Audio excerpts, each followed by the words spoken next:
Thank you. Hi, everyone. Thanks for having me. My name is Allyn Gaestel, as he said. I'm a freelance journalist, and I've done a lot of work on international development and aid for the past few years. So they asked me to do just kind of a workshop on how to do that. So I thought the easiest way to kind of walk through that would be just to walk you through my process. So I've worked both as a foreign correspondent and doing more project-based work. So when I lived in Haiti for a year after the earthquake, and I was reporting on a lot of topics for a lot of different outlets when I was there. But after that, I've had kind of more of a project-based work, which I think a bit more relevant to you. So that's what I'm going to go through. And that means that I have kind of taken a theme that I'm looking at in the world, and then I've gone into different parts, different countries to look at that theme over usually reporting trips that last from several weeks to several months. So, so I'm just kind of going to walk you guys through that process, how I do that. And as Martin said, I'm very happy to answer questions as we go. So just put type your questions in the box, and I will address them. Can everyone hear me?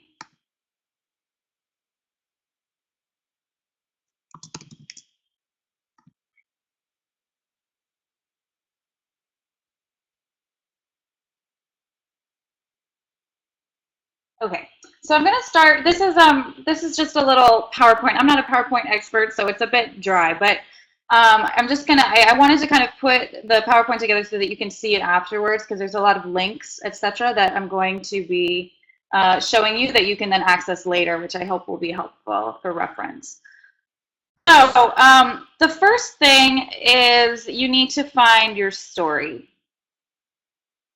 And so there are a bunch of ways to do this. Obviously, the world is large. There's 1,000 amazing stories going on all the time. And I saw from some of the online chats that you've been having that a lot of you guys already have great ideas for stories. But one thing that kind of helpful if you're trying to build a long-term career reporting on these kinds of things is you kind of have to brand yourself. So for so some that can be either based on a region. As I said, I used to live in Haiti, so I was kind of a Haiti expert. I was writing on all different things. But what I've done since then is I've done a big global project on maternal health, which was kind of based around the Millennium Development Goals and kind of maternal mortality in the world. So having a focus on maternal health has really allowed me to have a lot more opportunities because people start to recognize you for knowing about that topic. I've been invited and funded to go to conferences related to the topic in Ethiopia and Malaysia and different places, which is really cool. It can also really help you as you're trying to get funding, and it can help you in your pitching as well to kind of explain why it's you that should be writing whatever story you're pitching. So as I said, I did maternal health. There's also great global questions like migration. I know some people who kind of focus on migration internationally. That's something you can look at in different countries all around the world. And it's another reason that it's really helpful to kind of focus on one specific topic is that you really do want to become an expert in whatever it is that you're writing on, so that you can kind of plug into what's going on a deeper level than you would if you're just kind of doing peripheral stories around the world on different things. So when you want to find your topics, you kind of need to poke around. You can do this stuff from your home computer. You need to be doing your research. There's kind of a lot of great places to uncover stories that you wouldn't necessarily think about. Obviously, big global think tanks and organizations can be a helpful way to see kind of trends in the field, that sort of thing. You can kind of dig into these long, perhaps boring PDF files from people like the Council on Foreign Relations or other think tanks on different issues. But a really great way to tap into stories is by looking at the local. Everything okay? Yeah. So, you want to be, obviously it's easier now these days with everything online. You should know always, if interested in a country, you should know what the top news outlets are. You should be reading them regularly. And you should be following blogs for kind of the alternative stuff.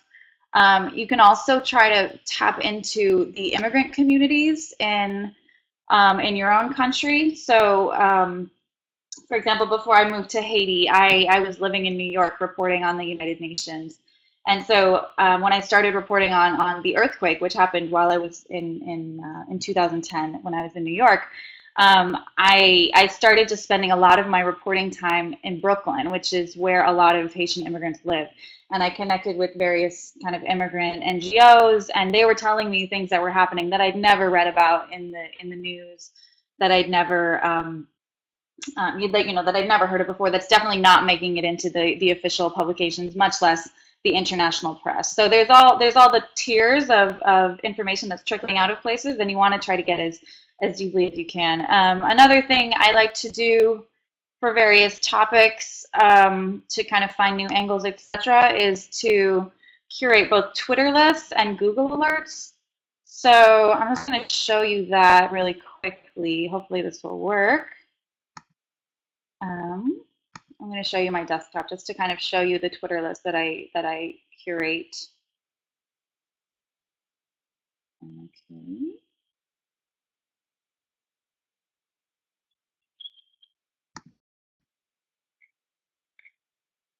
Okay, so, all right, so I hope that you can see this.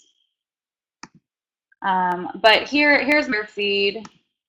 And if you have Twitter here, you can see, your tweets, etc. But there's this thing called lists, and you can these are lists that I created. You can say create a new list here, minority issues, and then you can save a list. And then when you're going around and you're on Twitter and you find somebody who's interesting on whatever topic you're looking into, you just add them to that list, which is really helpful. So, for example, I've done a ton of stuff on maternal health. As I said, I have the health list, and the health list has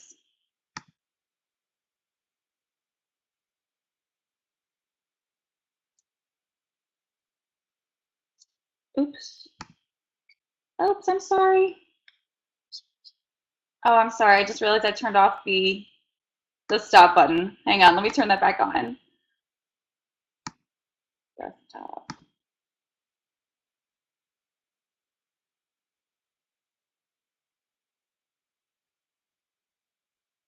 Okay, sorry about that. I meant to shrink this so you could see, not to turn it off. Okay, so anyway, here we are. I'm not sure where that stopped on you, so I'm just going to go back a little bit. So basically, you can have a Twitter list.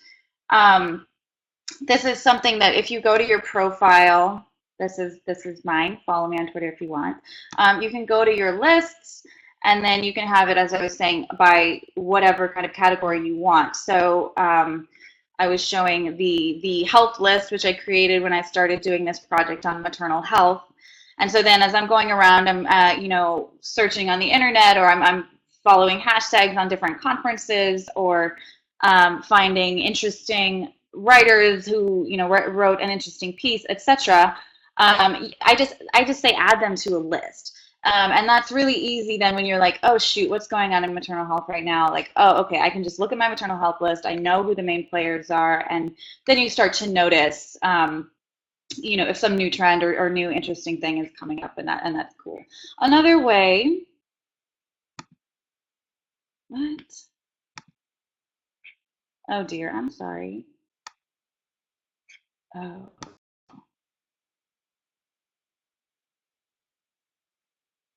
I'm sorry about that. Are we good now? Oh gosh. Great. I'm sorry about that. Okay, so anyway, you get the idea. Let me just poke this around and show you again where you get this. From your profile, you have this, this is where the lists are located. As I said, I have all these various lists based on different topics I've done, and this is how you create a new list. And then as you go to follow someone, it's really easy to add them to to the list. And how you do that is, let's say, okay, population access action. This is someone who's working on population stuff, and you can just add to your list. And they're now on my help list, and then I can kind of follow what they're doing. And because I've done a lot of reporting on a lot of different issues, it can be really helpful because my Twitter feed is pretty overwhelming and I almost never go there, but I will go to those little sections. So that's a helpful way to find your topics. Another thing that's really good is Google Alerts. So this is a similar, just kind of culling information about your topics or about regions that you're interested in. So I have, I think, too many lists that I follow because I've, done a lot of work in, I was in the Democratic Republic of Congo last month, in Haiti and India. Here's my maternal health, here's my maternal mortality. And this is something, so you can sign up for this on Google. You just go to google.com/alerts, and then you can, just add a new alert. And then, yeah, here you go, create a new alert. So I want to create an alert on minority rights, for example, and it'll show you the kind of stuff that comes up. Now, this is probably not the best name or alert to create because you want something more specific. So maybe I would say I want to do LGBT Haiti. And then you'll see what news is coming up on this. If it looks like that's helpful, you can create the alert. And then you can also show options. You can choose to have it once a day. You can have it as it happens, which I don't recommend. It'll flood your inbox. You can have it once a week. And you can also have it in any language. And it's really, really important, or it's really helpful, I find, to set up two separate alerts, one in the language that you speak and one in the language that that the country speaks. So I have two separate alerts for Haiti. One is in French and one is in English, same in the Democratic Republic of Congo. So those are both just kind of concrete tools, that you can use. Sorry, let me get back to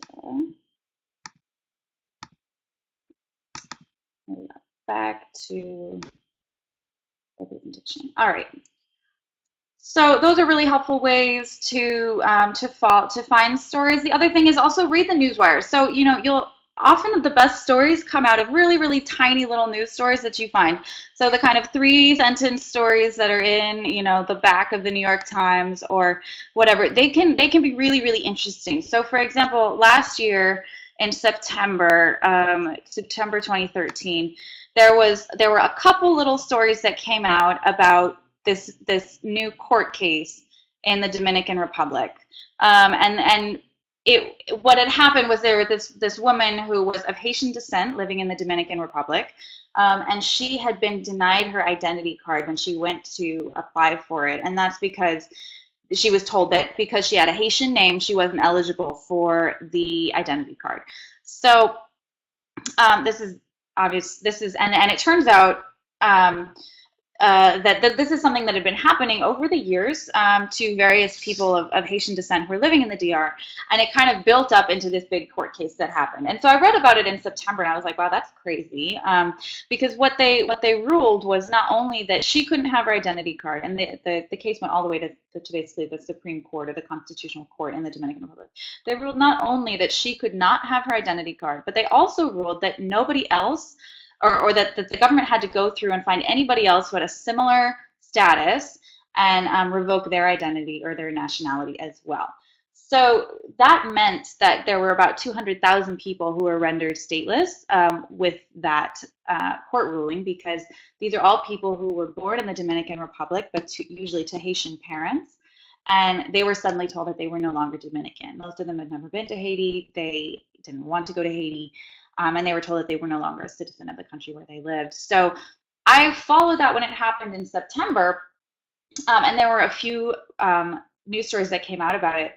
But I ended up going in and reporting that story in May, actually, or in April. So at that point, there had been a lot of advocacy to try to change it. The president had been kind of not very responsive, but he said, we're going to do something, we're going to do something. And so I went down with the intention of just reporting on kind of the human impact of that, and what these people felt like being in limbo in that way, and what the personal experience of people who were affected by this was. And it turned out that when I was there, the new law came out that was supposed to address it. It became a very problematic law as well that didn't actually address everything. But that's just to say that, like, from one tiny little news story, if it's interesting, there's always a deeper story to it, and you can report that pretty much anytime you want. I mean, don't linger too long, but you can go and report on that, up to a year later, and a lot of new stuff happens. And even if it doesn't, there's really important, interesting stuff. Most of the work that I do is not breaking news, and most of it, takes up to a year to kind of actualize it and make happen. Okay, so once you found your story, you have to do a ton of research, and you should be doing a ton of research before you ever get into the field to report your story. So I have here, you need to kind of basically become an expert in whatever it is that you are reporting on. So you need to read, know who all the NGOs who are working in the field are, know what the internal debates that they're having about how to address the issue is. You need to be talking to every academic. You should be reading books. You should be reading think tank reports, etc.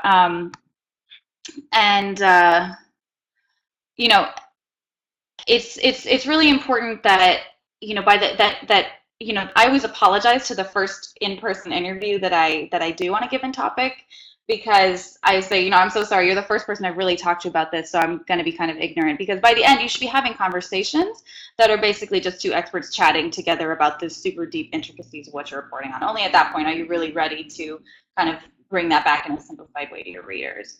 The other thing that I really believe in is kind of method reporting, as someone's called it. Even though I travel all around the world to do my work, it's really important that I get really kind of attached to the places that I'm reporting on, and that I'm really interested in the the whole kind of the world of that country. So I kind of say that if you're reporting on a place and you don't understand the humor, then you're probably not really equipped to be reporting on it. So you need to keep learning. You need to understand what people are joking about, what people are referring to, what kind of cultural issues are at play, cultural, jokes and ideas, because then you can sort of begin to understand how it is that these people see the world, and then you can maybe understand your issue a lot better. So, for example, this makes preparing for reporting trips a lot more fun, because it means that I feel like I'm working when I'm watching movies or going to art shows or listening to music, anything that kind of will bring you into the ethos of a place. Before I went to India, I was reading all the top Indian literature. I was watching Bollywood movies. I was following the news. And then I was also, because I was there, I was working on a story on child marriage. So I also read pretty much everything that's been written on child marriage, just so that, everything became almost repetitive and boring. And that's when you know that you're kind of ready to start reporting. Yeah. And so then once you've decided what you want to do, you really, really know your topic, then you need to get funding. Okay, well, actually, are there any questions before I move on to for the pre-reporting section? Hi, Allyn, it's Martin. Hi. Yeah, I have a question which somebody has typed in, which is to do with, I guess this is a problem that we often face as journalists, especially when we're in a strange country, and that's how do you cope with the administrative, the diplomatic, the bureaucratic challenges, especially when you're a freelancer and you don't have a major media organization backing you up? You mean like visas and stuff? Is that what you're referring to? I guess, yeah. I mean, a lot of these countries, the kind of bureaucratic infrastructure is really difficult to cope with, of course. So do you have a kind of a coping strategy for that? Yeah, I mean, you try to respect it as much as you can and avoid it as much as you can, I would say. So I usually, I usually don't have a journalist visa. I usually report on a business visa or another kind of, I try not to report on a tourist visa because that's kind of not true. But when possible, I try not to report on a journalist visa just because that usually means that people are going to be following you around more. It is always a big pain to try to get stuff like that worked out, especially as a freelancer. But, you know, I'm going to talk a little bit later about, you know, connecting with about kind of networking and so you know getting funding and pitching your story before you go, pitching your story when you're there. So that definitely helps because then you can get you know your editor to write a letter if you need it for the visa, that sort of thing. It is always really smart once you are in country. You always want to be carrying a copy of your passport, a copy of your visa, a copy of your press card. What else? A copy of whatever invitation letter you have. It's sometimes a really good idea. In various countries are more specific about this than others. But in some countries, I was just in Congo last month, and you had to walk around with your official letter from the Minister of Communications saying what you were doing. And some of the people, and you just have to have a photocopy of that with you at all times because you always want to be able to at least show something that looks somewhat official when you're when people are asking you for it. If people are asking to see your passport, then show it to them. I've gotten into a bit of a holdup when one of my reporting partners didn't want to show her passport to police that were asking. So it's good to have as much of that stuff as possible, and it's you can usually get that from your funder or an editor, or someone will be able to give you that kind of documentation. And generally keep it as vague as possible. You know, in your visa letter, don't actually write out what you're going to be reporting on. Write out, you know, your general theme. So I'll say I'm going to be reporting on women in Nigeria. I'm not going to say I'm going to be reporting on the underground abortion crisis because then they might not be quite so excited to let me in. Is that helpful? That's great, thanks. I have another questions which you're welcome to take now, Allyn, or if you want to move on. I suspect you're probably going to cover this anyway, but they're to do with really to do with how you get to know a country, especially if you don't know the language or if you're new to a country. What's the best way of going about making connections and getting to know the right people? Cool. Okay, yeah, we're going to talk about fixers in a little bit. So what I have up next is I've got funding and then pitching and then on the ground in the field coming up next. So I think I'll just continue unless there's anything else specific to this kind of background research stuff that people want to talk about before I move on. Okay, so funding. Now, I know that some of you guys are freelancers and some of you are on staff. So hopefully all of this will be relevant for everybody. I'm just kind of breeze through this. There's a ton of money out there for reporting on these kinds of issues.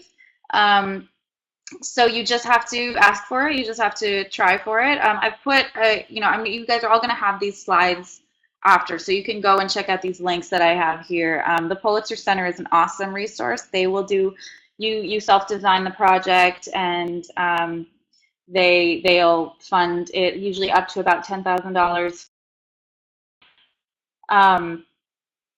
ICFJ has a lot of the, you know, okay, ijnut.org, the third one down here should maybe be at the top. This is where there are a ton of links to a ton of different opportunities that come up, and it's international in scope, so you can just check it out and you can see based on your country what is applicable to you, what you're eligible for.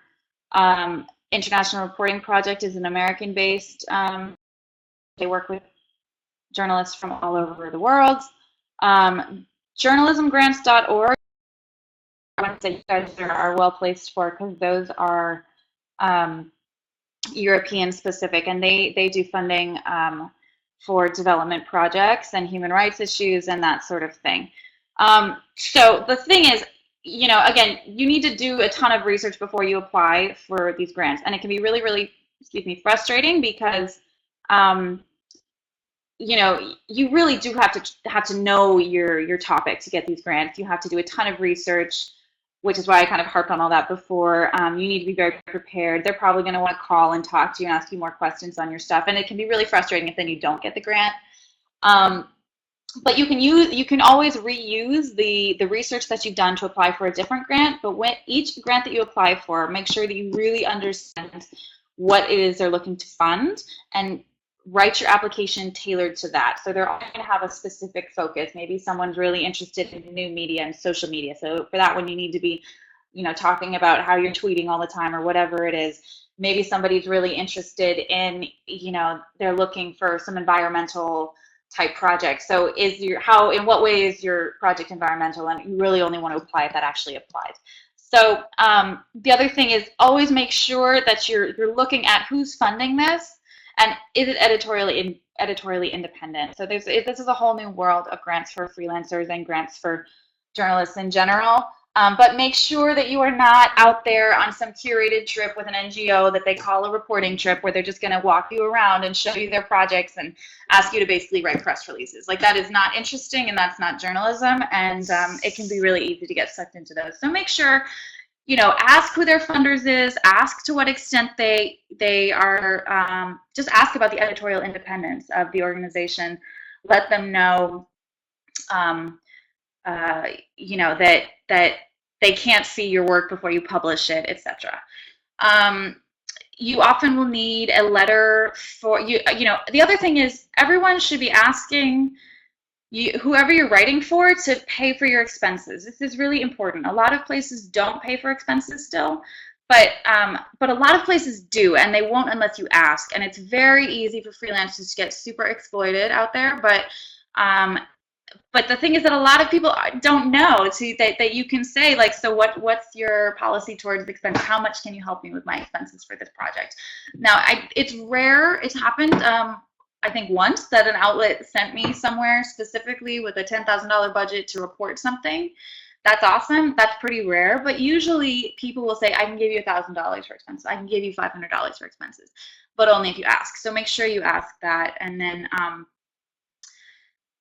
yes. So the other thing is, you know, you're going to you often need to have an outlet lined up to get the grants, which brings us to the next topic, which is pitching.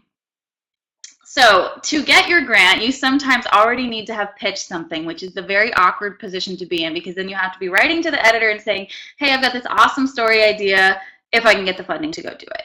So that's a really awkward thing to do, but you kind of have to do it. And the way to do it is to know your editors. So the number one thing about pitching is that ideally you're never as little as possible are you sending a cold email. You want to, like, you know, any chance you get to interact with editors, take it. Anytime, you know, you should be, you know, when I lived in New York, when I was working at the UN, I was going out to, like, stupid cocktail, you know, events on various things all the time, just meeting anybody that I could, so that, you know, and I would tell them, like, oh, I'm going to be moving to Haiti soon, or I report on this kind of thing, and then you'd be like, oh, that's so cool, like, here's my information, let me know what you're doing. Like, that's the best way to do it. So, because, you know, it's the internet age, and people, if you just get an email, people will be like, whatever, I've got 10,000 emails, I don't care. But if they know you, they feel a little bad if they're going to just kind of blow you off. And you can always be like, hey, so sorry to bug you, but did you get that last email? So number one, know your editors. Number two, know your outlets. Don't pitch something that they've just written, and pitch something that's going to fit into their style and kind of what they're working on. If you see they've got, like, a new series launching that your story would fit into, be like, oh, I love this new series you're doing, I think this would be perfect. Or I think that this would really build on that reporting you did last year in a really interesting way. But know your outlets, know what, you know, people have written on, know what they're interested in, etc. If you can't meet your editors in person because they're in another country or something, then try to get them on the phone. If you send a really interesting pitch and they write back and they say, that sounds interesting, can you tell me more? Just write back and say, hey, can we do a quick Skype call about this? And it's the same thing. You want to just get to know them, and then they feel bad about, you know, being mean and forgetting about you, blowing you off, etc.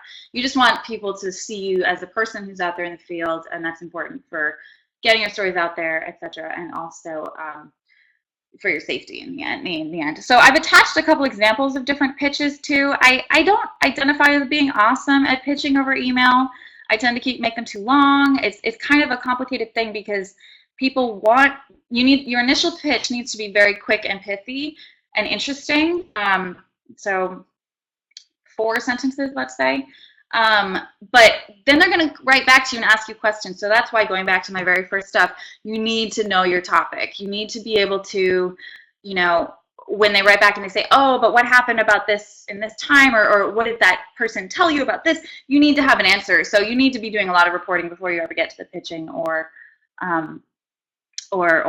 funding stage again. So yeah, and this is, again, why it's helpful to have an overarching theme that you're following, because then all this background research isn't quite so exhausting.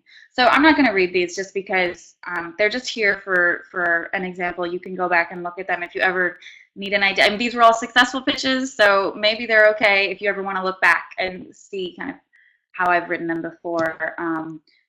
That's there for you.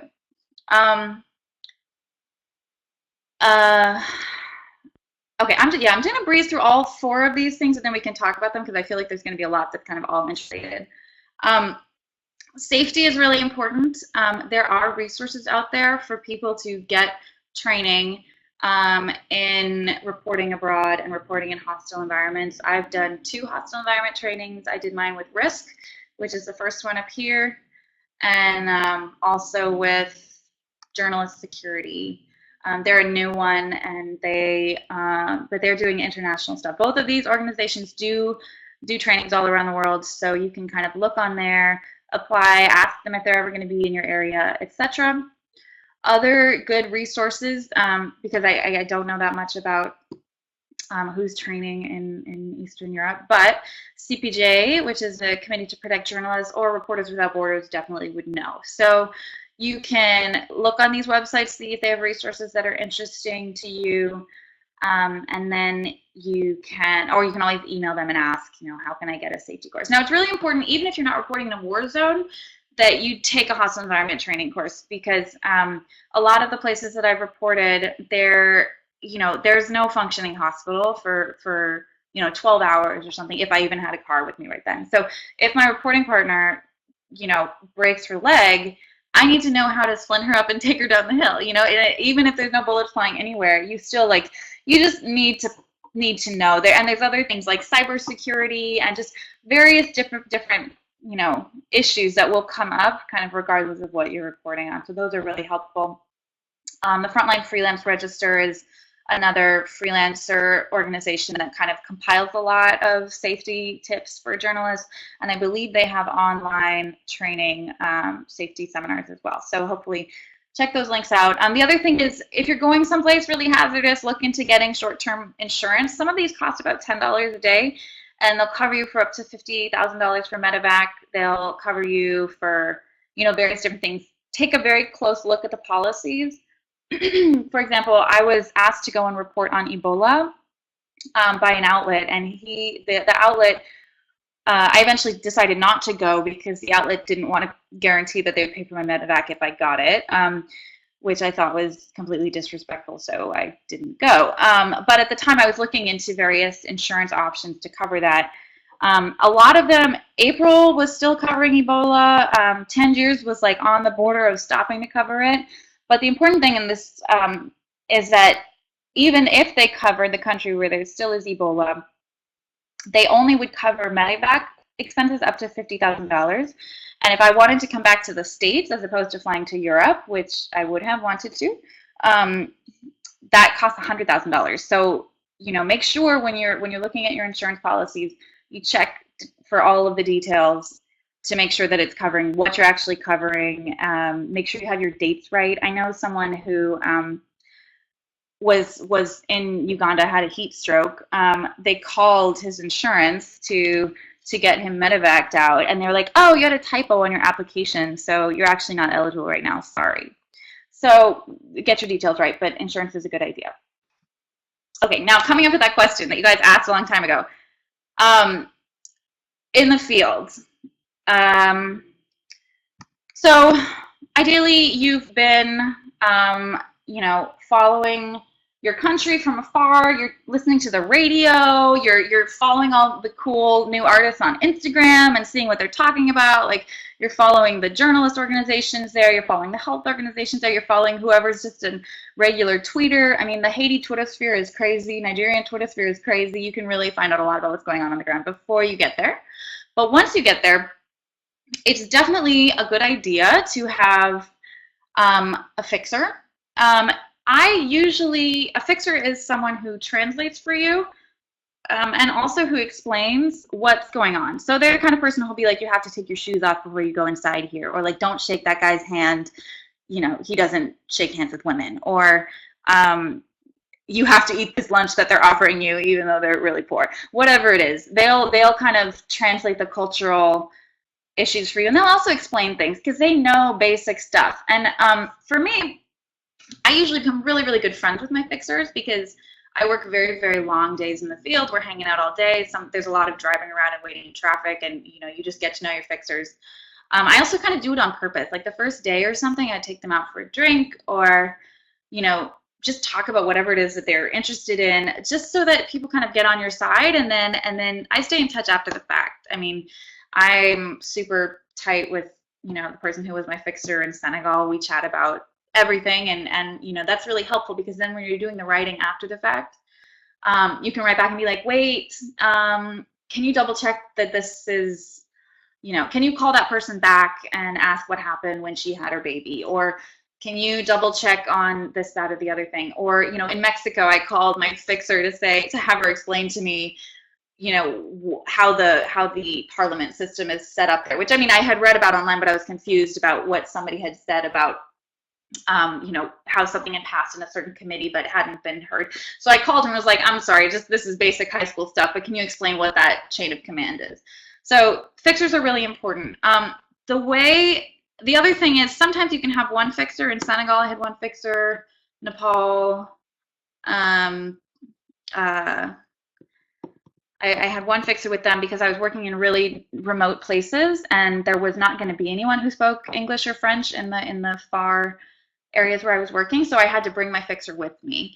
But in Lagos, for example, I had a different fixer in every neighborhood that I worked because power structures are really specific. And if somebody has a lot of cred, you know, one of my fixers was the son of the slum lord, basically. So he was, his dad was a local kind of authority in one of the neighborhoods I was working in. And so when he was walking around with us, we had no problem. But if I took him to the other neighborhood where I was working, he would be completely useless. So I had a different fixer in that neighborhood as well. That can be really helpful. But the thing is, fixers are awesome. They are not everything. And this is a pitfall that a lot of journalists fall into, is they just kind of trust their fixers blindly. And you really, as with everyone, you have to analyze what their bias might be.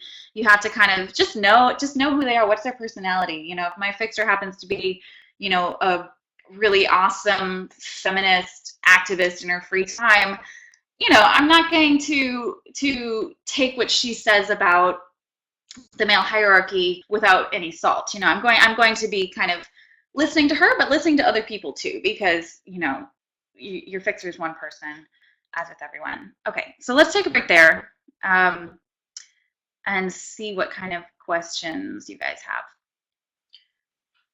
Hi, Allyn. Okay, yeah, we have a bunch of questions here on. So let's start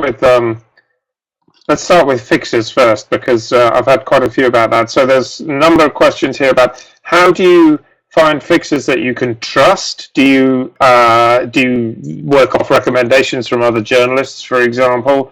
Do you pay them, or are they volunteers? That's another question. And how do you know when to trust them and where to find them? This is kind of really the theme of the questions. Okay, cool. How to find fixers? Absolutely. This is usually through recommendations. I wanted to show you guys a Facebook group actually that you can try to get to be a part of. Let me see if I can do this desktop thing correctly this time. Launch the application.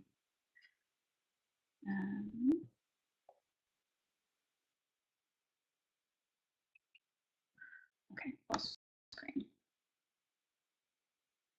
All right. Are we good? Can you see this? This is the Vulture Club. I know it sounds crazy. This is a really great online Facebook group that has, like 5,000 members, most of which are journalists. And this is like really, this is where journalists ask each other, questions like, do you have to send a copy of your passport to your fixers in Gaza or whatever?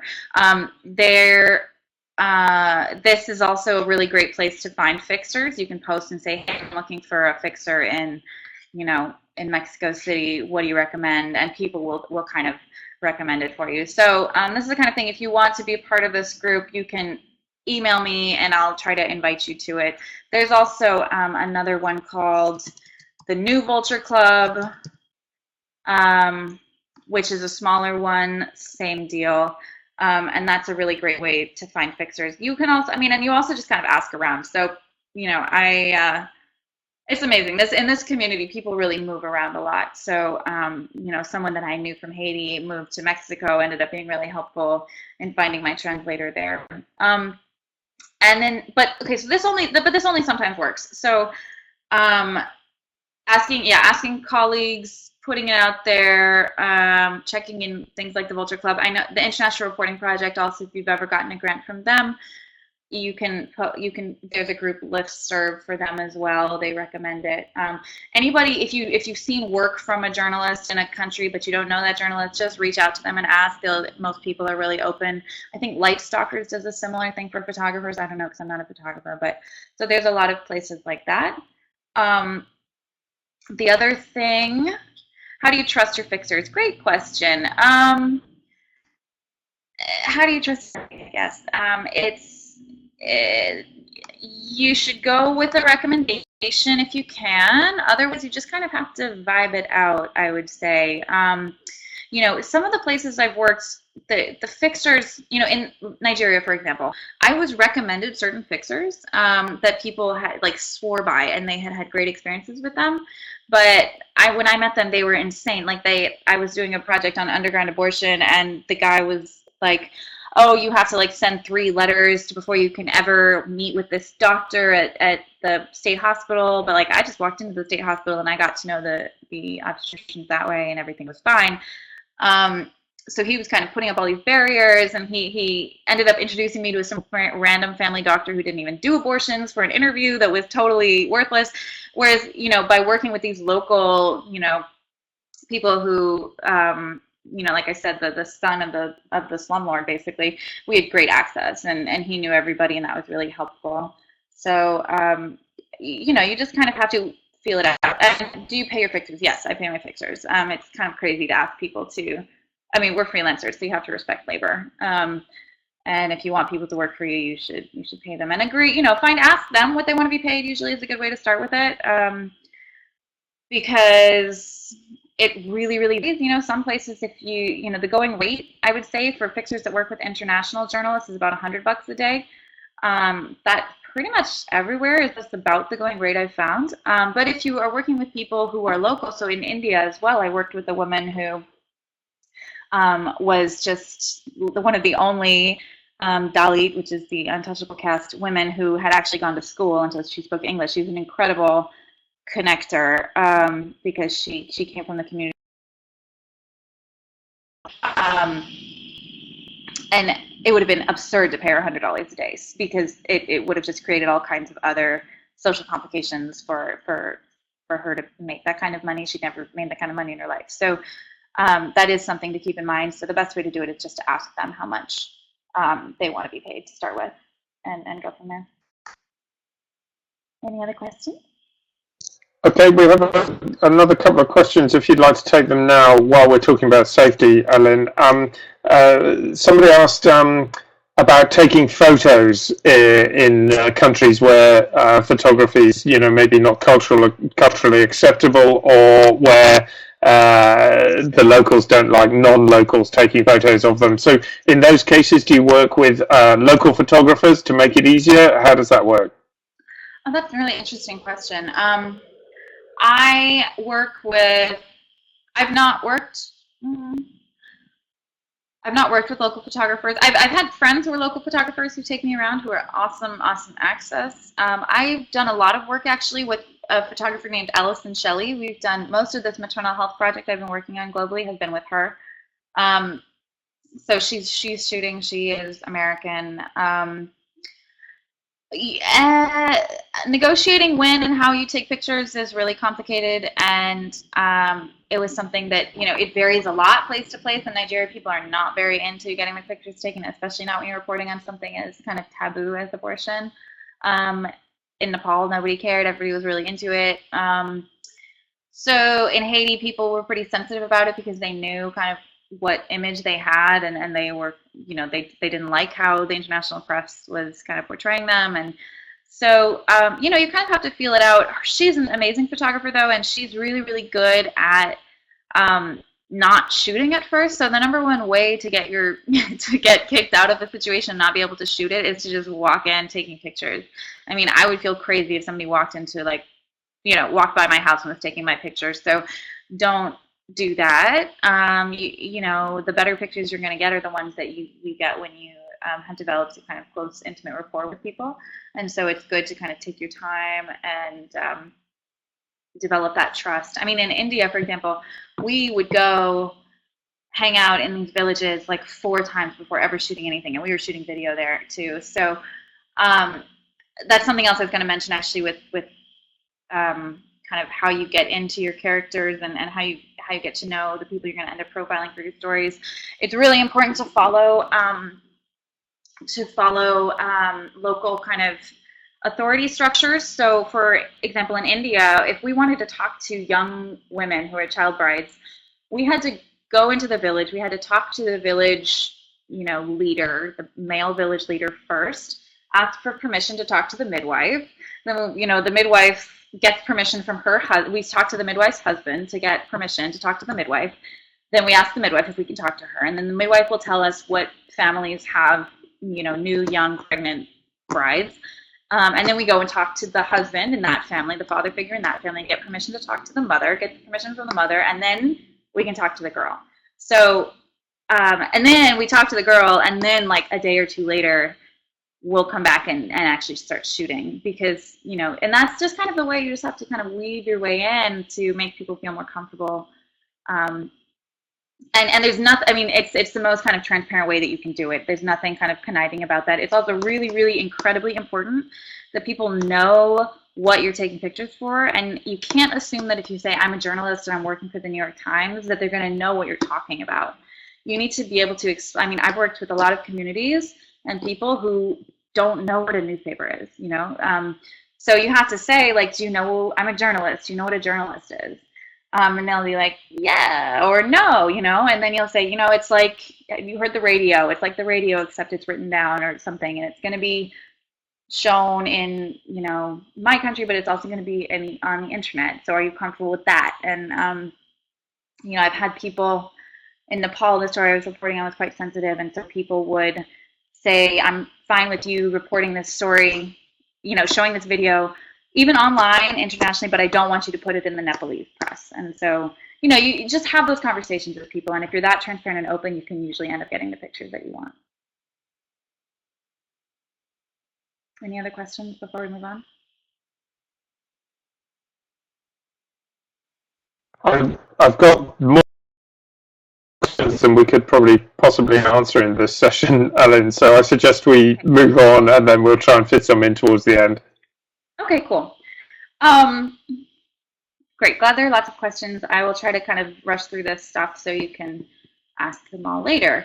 All right, in the field. Now that you've found your fixer, hopefully, and by the way, this can take a long time. I think we spent like 3 weeks in India trying to find an appropriate fixer translator, because I was working in a pretty remote part of the country, and I really wanted to work with a woman because we were working on maternal health and child marriage. And this was the person we ended up finding was like a gem in, you know, in a field. I don't know, it was a needle in a haystack or something. It was really hard to find someone appropriate. So take your time, find your fixers.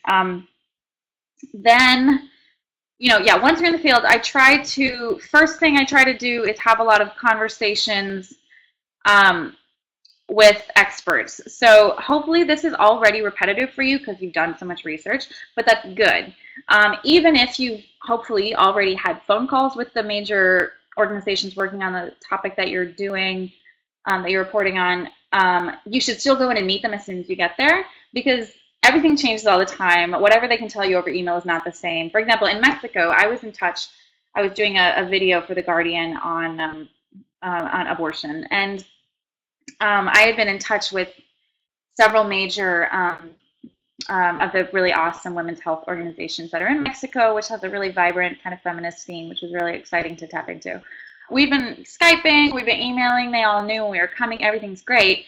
And we got down there and we met with HIDE, which is one of the biggest organizations down there, and they were like, yeah, you know, tomorrow we're going to do this big press conference and present a petition on this new legislation that's in Guerrero and all this stuff. And we're like, wait, tomorrow? Like, you never mentioned that before. And it ended up being kind of a central part of our reporting, because they just hadn't thought to mention this one little kind of legal change that was going on in one of the states. But we knew that we needed action, and so that was perfect. And so then our video ended up being centered in Guerrero, even though we had never even really been looking at it beforehand. So have your expert interviews when you start on the ground. The other thing is, though, you have to be skeptical of NGOs. NGOs have an agenda just like everybody else. So, you know, they're there to sell a certain product. They're there to kind of sell a certain message. There are wonderful, smart people who work for places like the UN, places like, you know, NGOs, and that's great. Find the smart people there, connect with them. Have like real conversations with them. As I said, you're supposed to already be an expert, so have an interesting conversation with them to kind of pick their brain, and kind of be equals.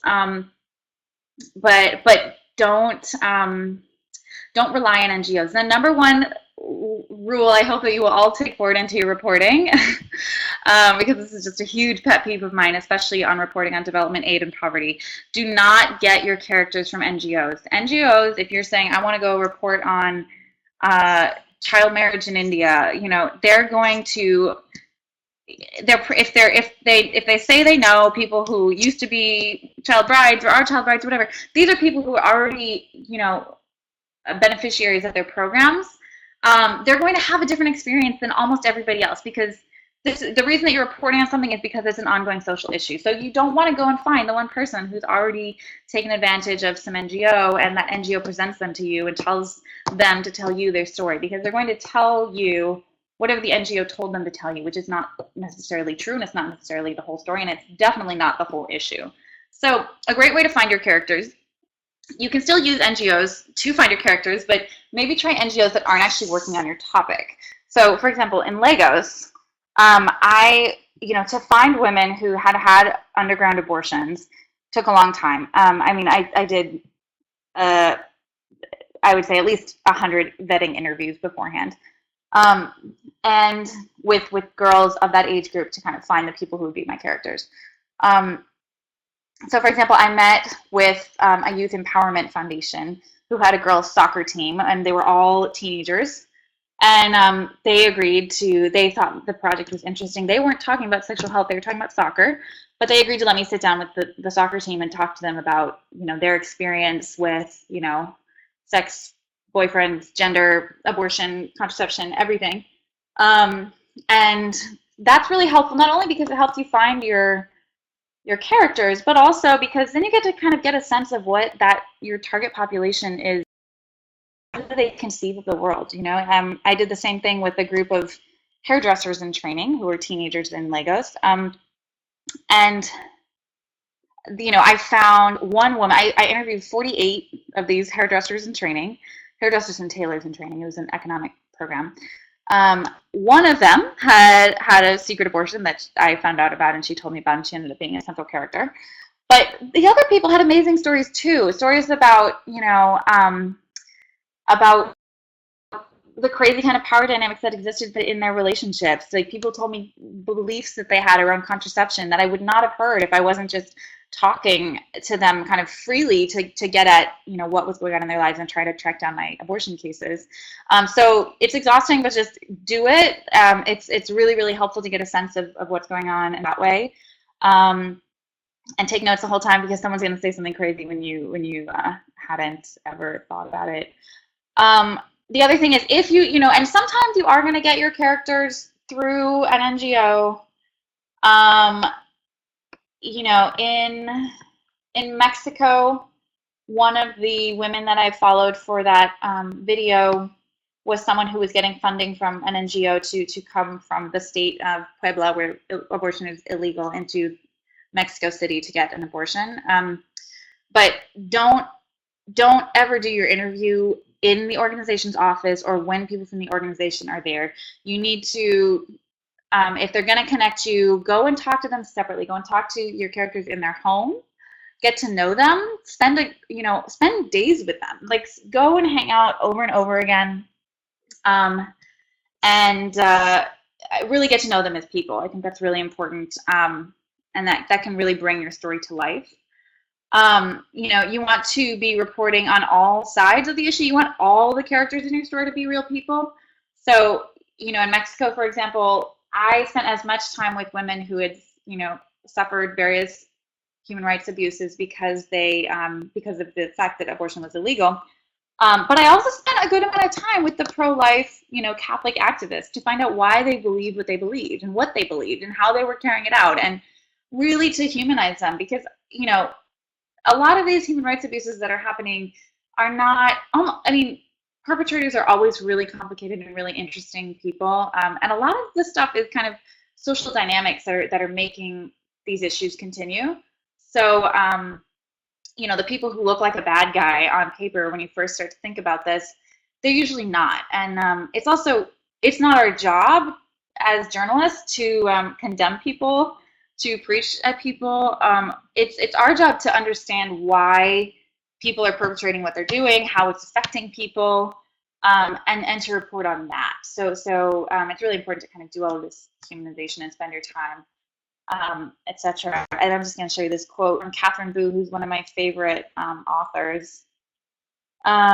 She said, "When I pick a story, I'm very much aware of the larger issues that it's illuminating. But one of the things that I, as a writer, feel strongly about is that nobody is representative. That's just narrative nonsense. People may be part of a larger story or structure or institution, but they're still people. Making them representative loses sight of that, which is why a lot of writing about low-income people makes them into saints, perfect in their suffering." So I think that, she's so eloquent, and I very much recommend her book, Behind the Beautiful Flowers, which is about poverty in India. But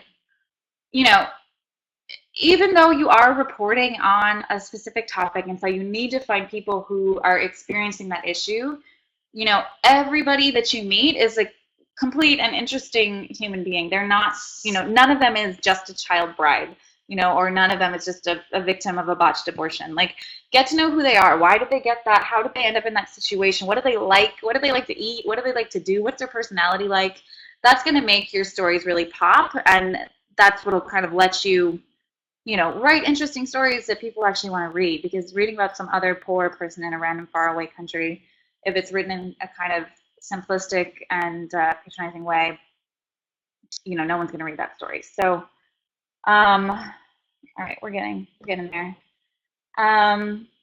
So the other thing I wanted to suggest is that, a lot of the times when I'm reporting, I'll be in a country for, a month or 4 months, or somewhere in between there.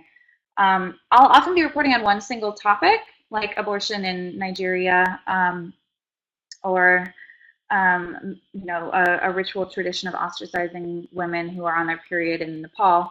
But you can sell that story to a lot of different outlets, and that's how you can make it a lucrative trip.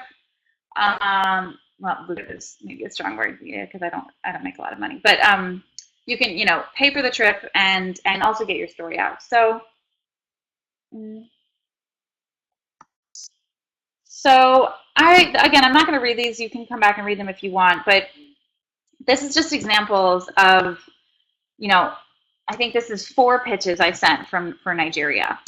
And that's just to show you that, like, you can sell the same story to different outlets. You don't write the same story for different outlets. But you can sell a theme or a topic, and you can try to pitch it in a specifically different way to each of your outlets, Or you can just write something a little bit, you know, titillating and interesting about the issue in general, and then ask, like I did here, you know, this is an editor that I knew. There are many angles to choose from, and I'd love to talk about doing a piece. And you know, it can be this, it can be that, it can be that. Like, what do you think? Let's talk. You know, or for example, here, you know, this is again a pretty vague piece. We're going to be looking at sex in the city and Legos, and we'd love to do a blog post, a photo gallery, some video, whatever it is you want. This is again an editor that I knew. So yeah, same thing here. This was a pitch that we sent to, this is to Global Post. The last one was to NPR, the one before that was Al Jazeera. This is one that Allison, my reporting partner, actually wrote, and you know, she says, hey, we have a ton of stories. Can we get on the phone and talk about them? There's one from Lagos, super interesting. You know, we can do a package, whatever. I mean, this is really, really brief, you know, but that leaves your editor with time to be engaged in your process and to say, oh, like that sounds really cool because we're actually doing a big new feature on women's rights. And I think that if you can frame it taking this angle, then that could really fit into our stuff. Or you know, that sort of thing. And this is another one that I sent. This, I almost never pitch stories that I've already written, but this is one that I wrote as a blog post for the Pulitzer Center, and they told me that I should place it somewhere instead. So, so I wrote to the Los Angeles Review of Books and said, this was a cold pitch. This is an organization that I had not written for before. So it's super, super brief. It's specific about what I can deliver. I've said that I already have written it and I can send it right along. I'm explaining why I think it fits with them, and also, you know, why they should, you know, choose me. So, so that's a really great way that you can get your stories out in a lot of different ways. Feel free to pitch it to different places. The only time this is a little complicated is if one of your outlets is paying for you to go. But even then, when I was in the DR in April, May, Al Jazeera sent me down there. But then I was talking to some of my other editors about other stories that I was going to be doing later. And I told them what I was doing there. And 4 of my editors wanted stories because it was a really interesting issue that they felt like they hadn't done enough. And so then I asked Al Jazeera, you know, if I publish with other people on different topics with different characters after the fact, is that okay? And that was fine. So with human rights abuses, human rights issues, development issues, like these are really important issues that the world needs to know about. So don't feel bad about flooding the news with your story. You should, you know, these are really important stories, and you want it to get out in as big of an outlet as you can and as many outlets as you can. Okay, then just a few quick tips on writing. Let's see. One of my favorite editors said that you should always assume that your reader is smarter than you think, but knows less than you think. So don't talk down to your readers. You know, be enticing. The other thing it's really important to keep in mind is your work is going to be read by people who are familiar with the topic and are unfamiliar with the topic that you're writing about. So there, like back in the day when people used to like move to Africa and write on Africans and never send it, you know, no one in Africa could see it until 50 years later, and then they're like, what? I can't believe you wrote that about us. Those days are over. Like, people who you're reporting on are going to read your work almost always, even if they aren't. If you're working, you know, like some of the people I was working with in Congo or Nepal, like, no, they don't have the internet, but at some point they're going to. So you have to take very seriously that, you know, you need to protect people's identity if you're talking about something super sensitive. You need to get your details right. Don't write anything offensive, because there actually is, you know, these people are going to read your stuff. Everyone's going to be reading your stuff. You have to assume that. And that's just an important thing to keep in mind, because you don't want to kind of say anything about Haiti, for example, that the Haiti files will be like, what are you writing about? You know, and this is also why it's good to be on Twitter, because they will tell you if you write anything slightly offensive about your place. The other thing is, you know, these are beliefs of mine that, you know, hopefully you'll maybe share. I really don't think anyone is crazier than anyone else in the world. I think that most people are kind of crazy, but myself included. But I think that, you know, don't paint someone as like this crazy raving lunatic. and most bad guys are not really bad. They're trying to accomplish something for themselves or something in the world, and often it's the unintended consequences that are so dark. So an example of that, when I was in Nepal, excuse me, when I was in Nepal, I was reporting on how women were kind of forced to do a lot of heavy labor when they were pregnant. So I'd be hanging out in this village, and the women are like cutting wood. They're 9 months pregnant. They're exhausted. They're like going and fetching stuff out in the, really far away, getting firewood. They're banging the rice to get the hulls taken off, everything. And the men are just sitting there and drinking tea. So it would be really easy to write a story that's like, oh my gosh, Nepalese men are so misogynistic. I can't believe this, right? But then if you talk to the men, you realize that, I talked to the men and I realized that most of them are only home for like 2 weeks or 3 weeks or a month. And the rest of the time, their migrant labor is in India, where they work 12, 18 hours a day, living in these tiny, tiny rooms with, 5 people to a bed, or, to a room that has like 1 or 2 beds in it. I mean, they live these lives that I could be doing a reporting project on if I had just happened to choose it.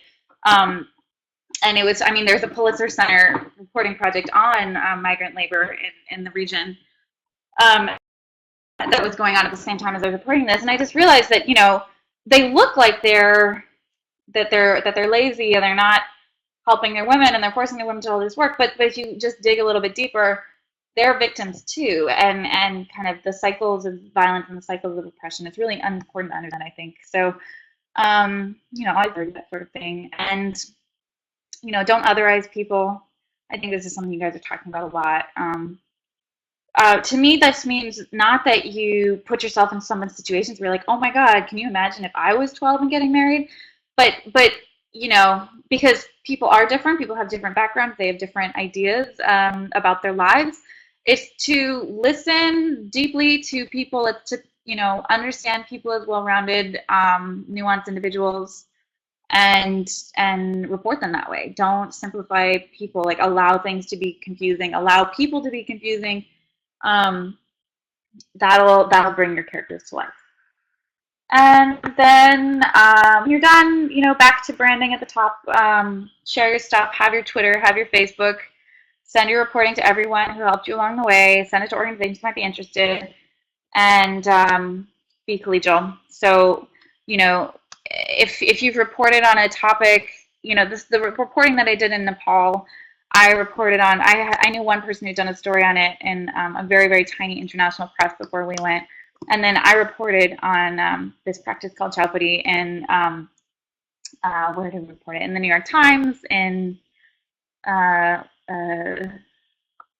don't know, 5 or 6 really major outlets, the Christian Science Monitor, The Atlantic, big outlets. And then since then, there's been a lot more reporting on it. And that's really exciting. Don't be proprietary about your projects, about your work, because, obviously if people are plagiarizing you, that's different. But if people are inspired to go and report on these topics, when you're reporting on human rights and poverty issues, that's great. We need more people to be reading about this.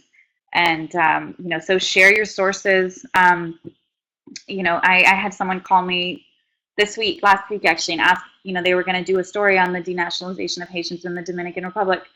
So I gave them a list of all the best people to interview and kind of put them in touch with people like that. So just, pay it forward, keep it going. And and in that nature, you're welcome to get in touch with me, and here's my information.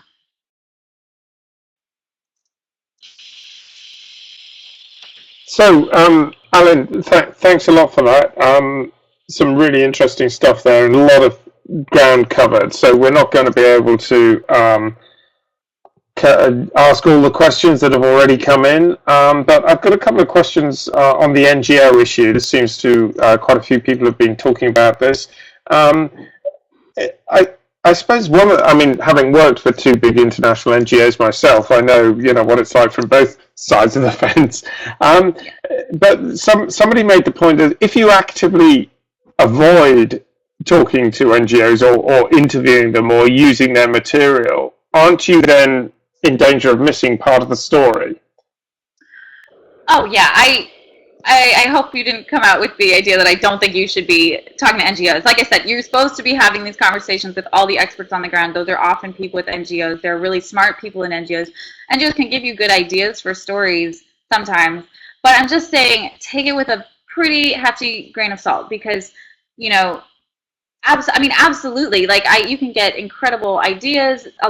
These are the foremost people in their field. So do that. But I think that it's really easy to just, think that you get the whole story when you're hanging out with an NGO because they will tell you the whole what sounds like a well-rounded story, and you have to really kind of step back to realize what's going on in the rest of the issue. Yeah.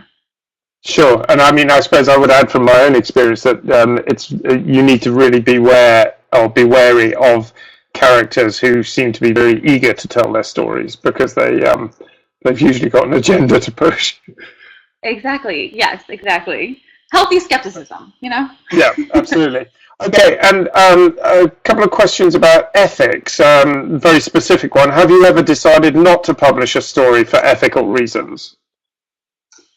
Um, hmm.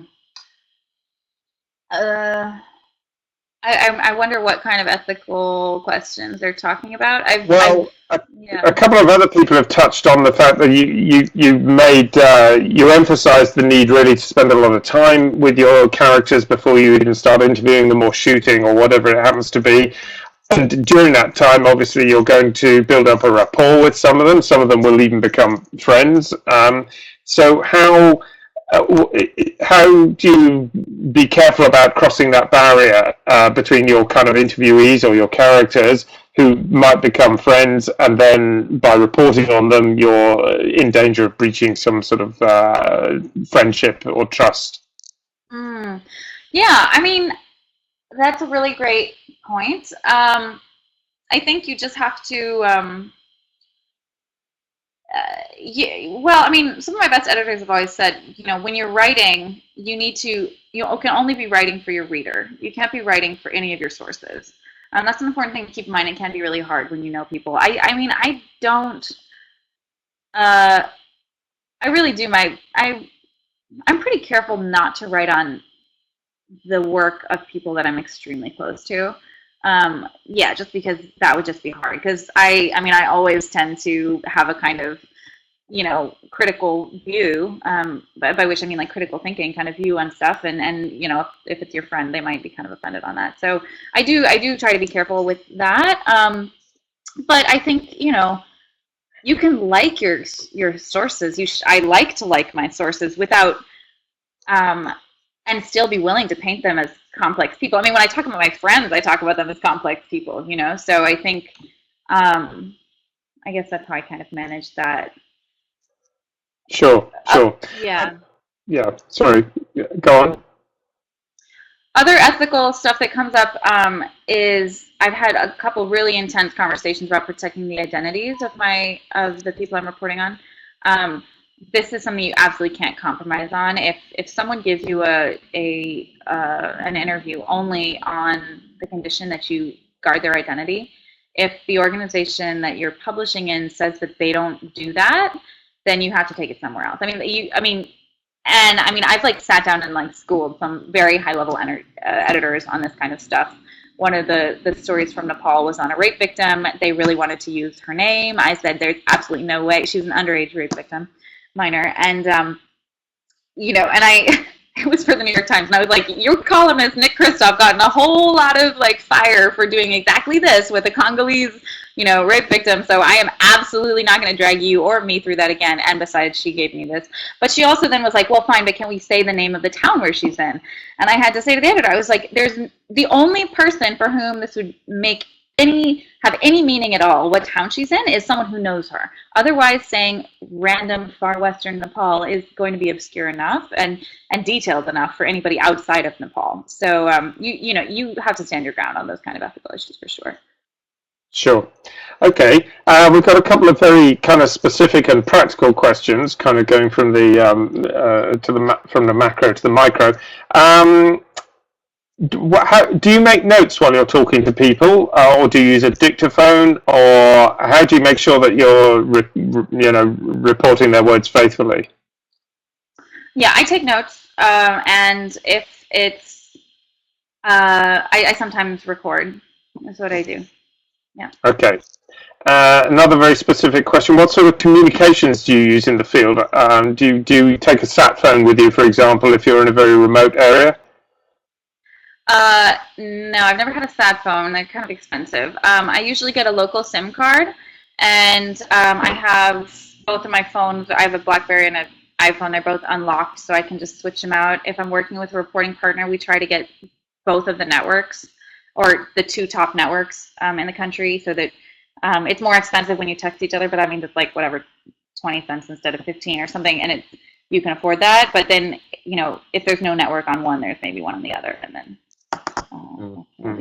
Okay, and this is a very broad question, but it's one which we've been talking about a lot on the discussion forums and on the course so far. Is how can you make your editor interested, and indeed your readers, I guess, interested in stories from outside the country? So a lot of the participants that I've been talking to on my group say it's really difficult to get media to cover stories outside their own. They're not really interested in foreign stories, and they're especially not really interested in stories about minority rights or human rights. So how can you persuade your editor that these are going to be interesting issues for their readership? Well, I mean, you should be talking to whichever editor. It might not be your editor that is the one that needs to be convinced on this. So find out who in the newsroom covers these kinds of issues and pitch to them. So if you are working in a paper that has no foreign reporting in it at all, then I think it would take a lot to get that started. I guess the first step would be to report on someone from your community who's doing work abroad. I have an editor at the Philadelphia Inquirer, which I used to work for, and they only report on Philly anymore, and they used to they just use wire footage for international stuff.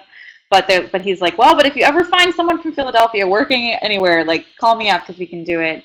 But yeah, just be pitching to the right editors. There's no point in pitching your national desk with an international story, but you can pitch your national desk with stories about immigrants, which I think you guys have talked about. So that's a great way to kind of get into the topic for yourself, and also it's more relevant for your outlet.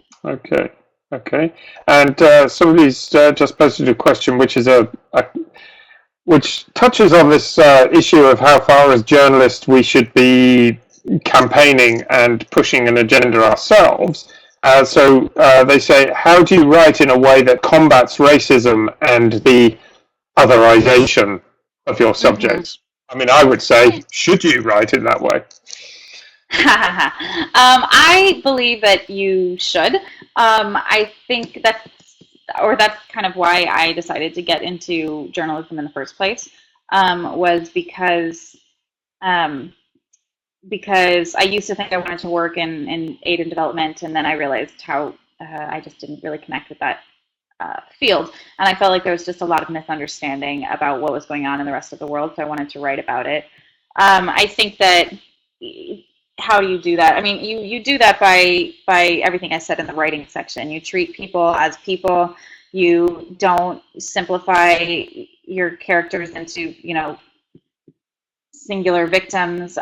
You don't describe. It's so easy to just fall into tropes and stereotypes in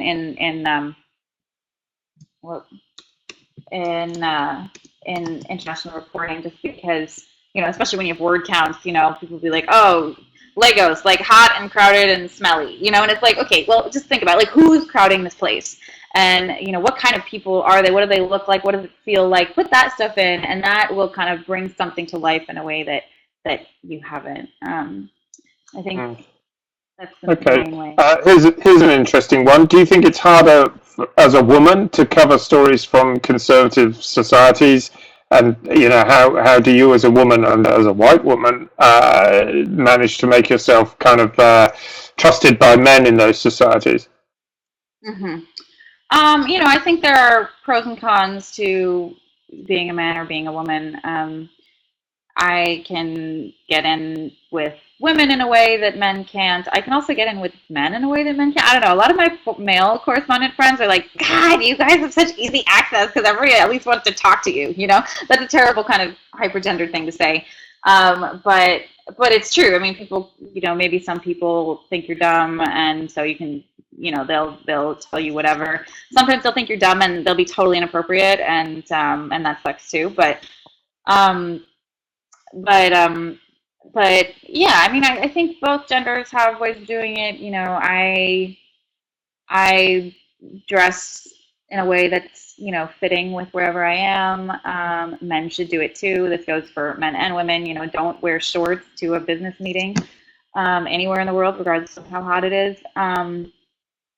Don't, you know. So I think basic fitting in things are, you know, I'll veil myself if I need to, like whatever. I'll wear a kurta if I'm in India.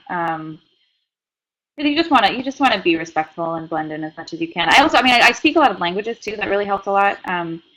So I speak Creole. I spoke Wolof when I worked in Senegal. I speak French, so that makes it a little easier too, because that kind of breaks down some barriers. And try your best. Even if you're in a country for like a month, just pick up at least a few key phrases. That'll help people kind of trust you a little bit more.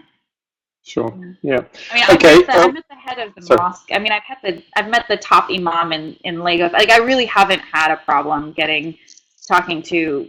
I've interviewed presidents. Like, I don't know. Like, it's not as bad as people think.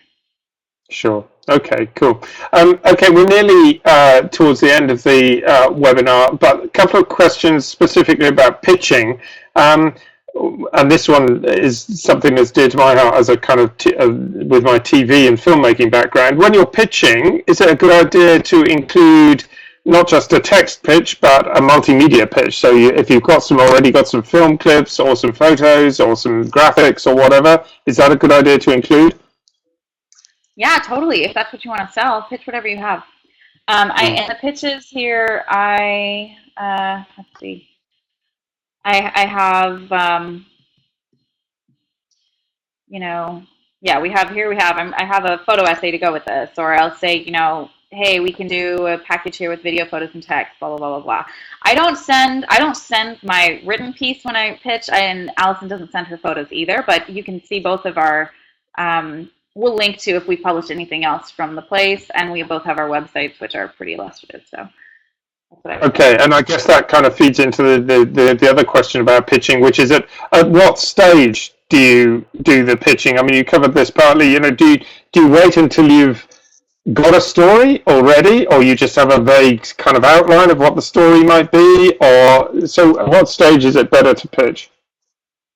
That's a great question. It's something I'm still trying to figure out. I don't know if you've like found the magic moment, Martin, but. The thing is, I mean, you have to know your story when you're going to pitch. I mean, if you're pitching a project, like with the Nigeria stuff, you can say, I'm going to Nigeria to work on this project about this topic, and there's a lot of different stories that I can do for you. So with editors, you know, they'll be like, sure, cool. A lot of editors' response to that will be like, cool, let me know what you find on the ground. And then you have to find your specific story, and you have to really know that story when you're pitching it. So I think ideally you're in touch kind of as it goes. With your editors kind of continually, but there are various, but you always need to know what you're pitching, because they're always going to respond to you with questions. So it shouldn't be, that's all I know, you know, it should not be in your initial pitch. So. Sure. Okay, great. So we've pretty much wrapped up, Allyn, unless you have anything that you want to add at the end here. We did in fact actually manage to cover most of the topics that came up in the questions. And I guess, you know, if there are some people who have specific ones, then they can just get in touch with you directly. Totally. Yeah, that's cool. Okay, well, I'll just finish by thanking you again. And look, we can use our little icons to say. So I'm going to say I thought that was a really brilliant webinar. Thank you so much. I learned a lot from it. So I'm going to go agree. So there you go. And the others are quite welcome to join in as well. So listen, thanks so much again. I'm going to log off now, and we'll keep in touch. But thanks very much indeed. Awesome. Thanks so much. Hope that was helpful. Cheers. Thanks. Bye.